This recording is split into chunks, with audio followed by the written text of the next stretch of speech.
Ashtalakshmi Astrology লৈ আপোনালোক সকলোকে স্বাগতম জনাইছো। মই লৈ আহিছো দৈনিক পঞ্চাংগ। দৈনিক পঞ্চাংগৰ বিষয়ে আমি জানিম 14 নৱেম্বৰৰ দিনটো শিশু দিৱস সকলোৱে জানে। 14 নৱেম্বৰত পৰিছে কাতি মাহৰ 27 তাৰিখ। কাতি মাহৰ 27 তাৰিখ 14 নৱেম্বৰ লগতে আমাৰ শিশু দিৱস বা বাল দিৱস পৰিছে। সোমবাৰৰ দিন হ'ব। সোমবাৰৰ দিনটো এনেও ভাল ঠাণ্ডা বাৰ। সোমবাৰ কৃষ্ণ পক্ষৰ ষষ্ঠী তিথি পৰিব। কৃষ্ণ পক্ষৰ ষষ্ঠী তিথি পৰিব, সোমবাৰ পৰিব।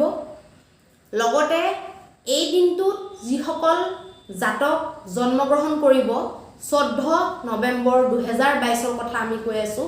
14 নৱেম্বৰ 2022ত যিসকল জাতকে জন্মগ্ৰহণ কৰিব সেইসকলৰ ৰাশি হ'ব চন্দ্ৰ ৰাশি বা জন্ম ৰাশি হ'ব কৰ্কট ৰাশি। কৰ্কট ৰাশিত চন্দ্ৰমা থাকিব আৰু যোগ পৰিব শুভ যোগ।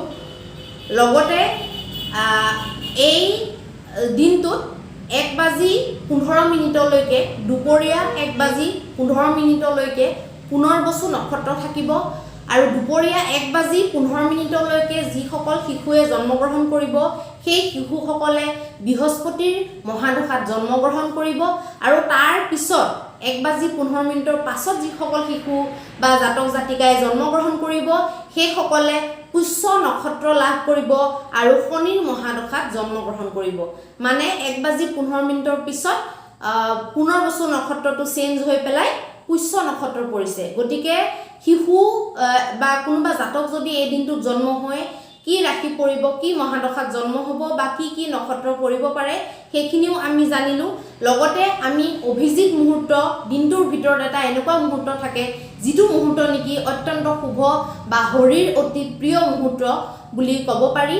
সেই মুহূৰ্তটোক অভিজিত মুহূৰ্ত বুলি কয়। অৱশ্যে কেতিয়াবা সেই অভিজিত মুহূৰ্তটো দিনটোত নাথাকে, কিন্তু প্ৰায়ভাগে এই অভিজিত মুহূৰ্তটো থাকে। অভিজিত মুহূৰ্তৰ সময় হৈছে দিনৰ 11:43 পৰা 12:26 দিনৰ 11:43 পৰা 12:26 অভিজিত মুহূৰ্ত থাকিব আৰু ৰাহুকালো থাকে। দিনটোৰ এটা সময়ত ৰাহুকাল থাকে যিটো সময়ত নেকি বিশেষ শুভ কামৰ আৰম্ভণি কৰিব নালাগে।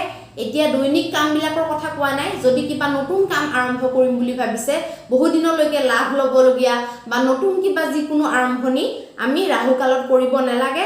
ৰাহুকালৰ সময় হৈছে প্ৰায় 8:03 পৰা 9:23 পুৱা 8:03 পৰা প্ৰায় 9:23 ৰাতিপুৱাৰ সময় ৰাহুকাল থাকিব।